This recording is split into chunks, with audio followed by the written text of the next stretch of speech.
Alright, sa mga koys, ito, medyo first time ko lang kasi magbaklas ng Toyota Hilux na 2016. So yung rear bench seat ng Toyota Hilux pala is hindi talaga siya nagaganon, no? Yung napapayuko. So meron talaga siyang latch dito or yung hook. Ito, yan mga yan, ito, tsaka to. Yan. Ito yung hook na yan.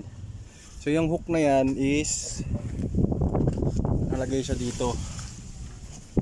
Yan, dyan. Pareha sila.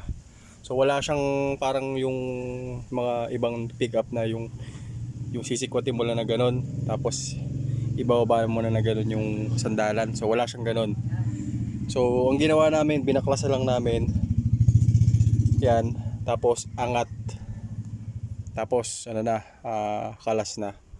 So ito yung likod. So may mga agiw-agiw na. Yan. Mga agiw-agiw. Yan. Agiw. So